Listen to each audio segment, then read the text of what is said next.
ناظرین گرامی، السلام علیکم ورحمۃ اللہ وبرکاتہ۔ میں ہوں آپ کا میزبان انصار عزیز ندوی، اور آپ اس وقت سیدھی بات چینل کے جاری پروگرام پیغام فرقان کی 200ویں قسط ملاحظہ فرما رہے ہیں۔ ناظرین گرامی، آج ہم آیت نمبر 254 کی تفسیر پیش کریں گے۔ آئیے آیت کی تلاوت اور اس کا ترجمہ سمجھنے کی کوشش کرتے ہیں۔ اعوذ باللہ من الشیطان الرجیم، بسم اللہ الرحمن الرحیم۔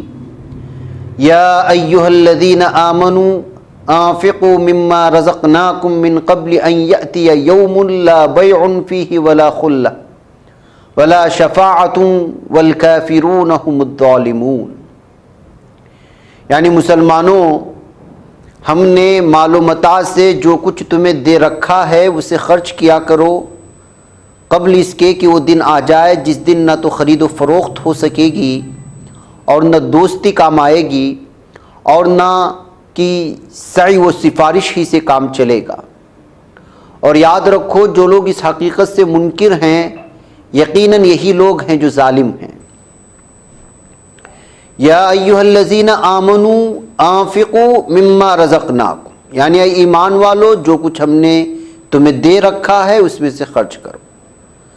مولانا عبد الماجد دریابادی رحمۃ اللہ علیہ لکھتے ہیں، رزقناکم ضمیر متکلم لا کر اور رزق کو اپنی جانب منسوب کر کے یہ صاف بتا دیا کہ مال و دولت جو کچھ بھی بندوں کے پاس ہے خود بخود سے نہیں، اللہ تعالیٰ کا بخشا ہوا عطیہ ہے، اسی کی دین ہے اور اسی کو حق حاصل ہے کہ جن کاموں میں چاہے ان کے صرف کرنے کا حکم دے دے۔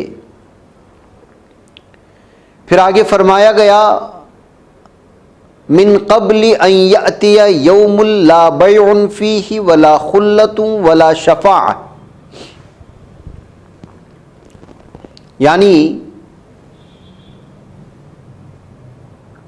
مطلب یہ ہے کہ مصارف خیر میں صرف کرنے اور نیکیاں جمع کرنے کا موقع جو کچھ ہے اس دنیا میں ہے۔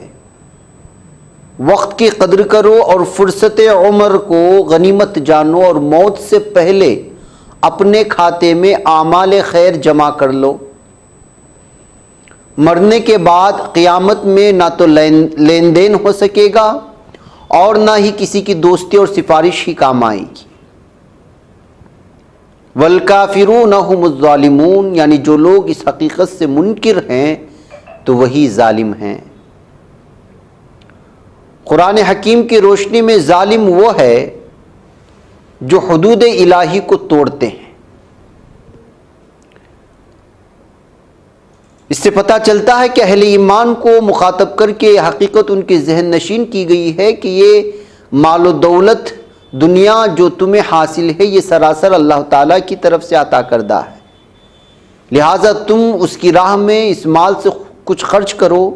ساتھ یہ حقیقت بھی واشگاف کر دی کہ یہی وہ وقت ہے جب تم اس مال کو خرچ کر کے اپنے لیے نیک اعمال کا اندوختہ کر سکتے ہو،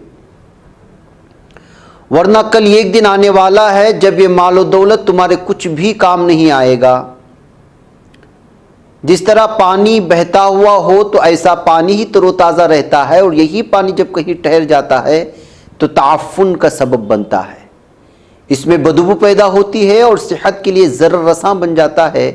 اسی طرح مال مسلسل خرچ ہوتا رہے اور اللہ کی مرضی کے مطابق خرچ ہوتا رہے تو اس میں برکت کی تر و تازگی رہتی ہے، ورنہ ایسا مال جو جمع کر کے رکھا گیا ہو اور خرچ نہ ہو رہا ہو تو اس کی مثال اس پانی کی سی ہے جو ٹھہرا ہوا ہو اور اس میں سے تعفن اٹھ رہا ہو۔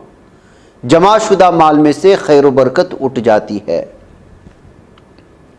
اسلامی نظام معیشت اور باطل نظام معیشت میں یہی فرق ہوتا ہے کہ اسلامی معیشت میں خرچ کرنے کی تاکید ہوتی ہے اور باطل نظام معیشت میں جمع کرنے یعنی سیونگز پر زور ہوتا ہے۔ اسلامی نظام معیشت سے زکوٰۃ و صدقات کی مہک اٹھتی ہے اور باطل نظام معیشت میں سود کی بدبو پیدا ہوتی ہے اور سارے انسانوں کو لعنت زدہ کر دیتی ہے۔ یہ اس آیت سے ہمیں سیکھنے کو ملتا ہے ناظرین گرامی۔ بہرکیف وقت ہو چلا ہے، ہمیں اجازت دیں، انشاءاللہ پھر آپ لوگوں سے ملاقات ہوگی۔ السلام علیکم ورحمۃ اللہ وبرکاتہ۔